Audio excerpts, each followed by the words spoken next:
Bien, Alfredo, ¿qué tal? ¿Qué tal? ¿Cómo estás, Ricardo?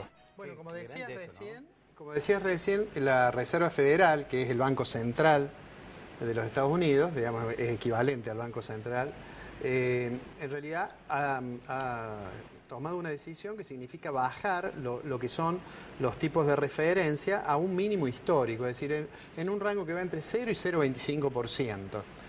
Esto quiere decir de que, bueno, se hacen todos los esfuerzos, y así lo dice el comunicado de la Reserva, por intentar estimular el consumo y morigerar los efectos de la crisis en los Estados Unidos, que ya son muy evidentes, que son muy fuertes, y esta medida intenta volcar más demanda, más posibilidades de consumo en la economía.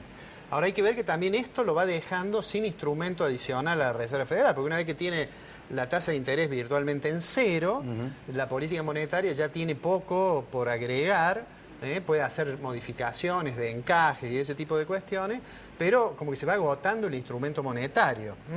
Mientras tanto, el gobierno de Estados Unidos no ha vacilado en utilizar mecanismos fiscales, de apoyo, y seguramente, me parece a mí que antes de que asuma Obama, va a estar definitivamente acordado el auxilio a las automotrices. Porque la situación es realmente... Claro, son 3 millones de empleo. Es muy 3 millones de puestos de trabajo. Como si esto fuera poco, ocurrió la referencia que hacías en relación a Madoff, que es quien se ha constituido quizá el estafador más grande de la historia de Wall Street. ¿Cómo operaba esto? ¿Cómo ha sido esta estafa? Esta estafa uno puede pensar que era muy sofisticada, con instrumentos financieros, con derivados muy analizados. Además, en realidad el fondo de la cuestión es relativamente sencillo. La estafa tiene la misma lógica que, no sé si recordarás que en una época uno recibía un sobre que era una cadena, con una lista de nombres. Decía, mándele 10 pesos al primero, y a los siguientes súbalo y póngase usted en el lugar 10º, y dentro de 10 días va a recibir una gran cantidad de dinero. Y había un análisis lógico que dice que en la medida en que siguieran entrando nuevos clientes, efectivamente los que están van a poder obtener, ¿no? Bueno, en realidad la estafa esta de Madoff tiene un antecedente en los años 20 de un italiano. En los años 20, en Wall Street, un italiano pasó a ser multimillonario en poco tiempo, ofreciendo intereses a los inversores del orden del 40 y el 50% cada 90 días. ¿Cuál era el secreto de esto que quedó el nombre de este italiano, inmigrante italiano en Estados Unidos, Carlo Ponzi? Quedó como la estafa Ponzi. ¿Cuál era el principio? El principio era que a los intereses los iba pagando con los nuevos inversores. Claro. ¿No? Y de hecho amasó una fortuna. La historia de Carlo Ponzi está llena de anécdotas, porque cuando ya se desmoronaba, él insistió, y cuando el gobierno de los Estados Unidos lo acusó del fraude, insistió y logró apoyo popular para esto. Bueno, el secreto es de que los primeros vayan recibiendo los intereses. Claro. Aunque esto parezca una maniobra muy burda, es una cosa muy parecida a otro instrumento de estafa que se llama pirámide, pero aunque parezca muy burda, en realidad ha tomado, como vos decías, hay versiones que sostienen que hay 50.000 millones de dólares en juego. Entonces hoy me fijaba, y en el Wall Street Journal de hoy sale la lista de algunos de los afectados. Y uno pensaría, bueno, es gente afectada que no debe tener mucha formación en el problema financiero. En Wall Street. Entonces, la lista que sacó Wall Street Journal hoy, que es esta que tengo acá ordenado por qué tan importante es su exposición, comienza con un grupo que algo entiende de sistemas financieros globales, que es el Grupo Santander. El Grupo Santander tiene una exposición de 3.200 millones de dólares. 3.200 millones de dólares. De esos 3.200 millones de dólares, que en euros son más o menos 2.300 millones, el banco informó que 2.000 millones son de inversores institucionales, es decir, que le va a pegar a otros, ¿no? Claro. Bueno, te leo algunos de los nombres de los más importantes que están expuestos. La mayoría de ellos han dicho que la exposición no es tan importante.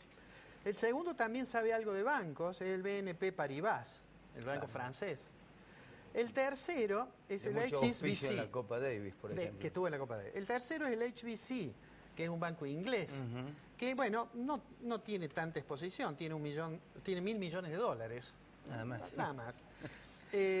Bueno, la Sociedad General, los franceses. Bueno, también está una fundación que es de Steven Spielberg, Sí. que puso algunos pesos allí. Uno podría decir, bueno, estos No son bancos rescataste ningún ingleses. argentino por ahí, ¿no? Hay bancos suizos, la UBS. Ajá. Y bueno, el Banesto, el Banco de Sí. España, en fin. Bueno, hay en general...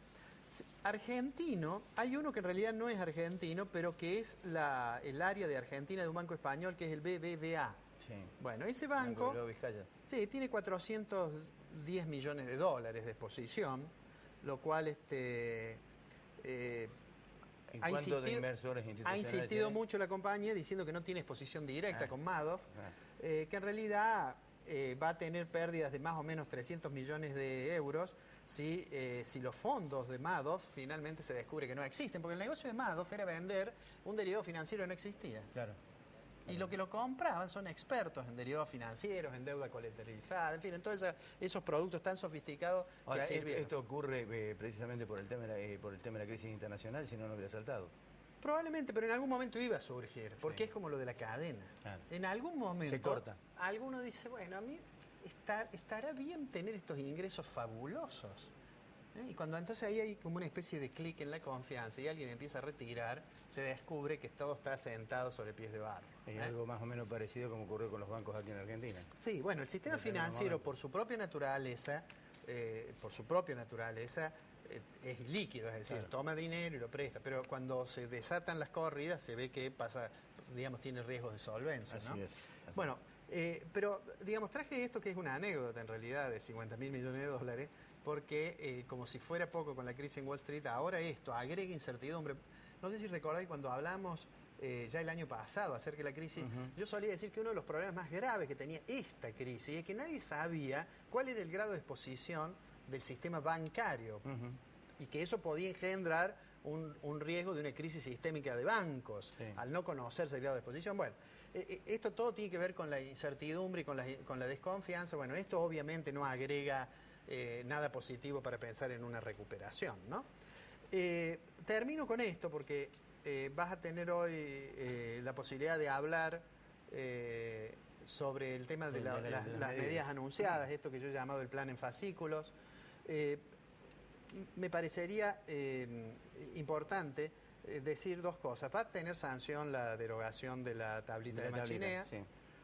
Me parece que eso tiene mucho simbólico. No estoy muy seguro y le podías preguntar a Rinaldi, que maneja mucho los temas tributarios, cuál es el impacto que él ve que puede tener sobre la demanda. Me da la impresión que los asalariados que definitivamente van a verse beneficiados estiman 100 millones. es un grupo relativamente Es un grupo reducido. muy reducido. Pero de todos modos, digo, es un símbolo razonablemente bueno. Es un aporte digamos, y me parece que se inscribe en aquello aquello que veníamos diciendo, de que gradualmente el gobierno, de negar que existiera crisis, pasó a ir aceptando por la fuerza de la realidad la necesidad de tomar medidas que hagan al menos morigerar los efectos que la crisis tenga sobre Argentina. Alfredo, nos encontramos el martes. Nos vemos el martes. Cuando regresemos, los contadores José María Rinaldi y Eduardo Fernández van a introducir el tema de las medidas anticrisis que lanzó el Gobierno Nacional.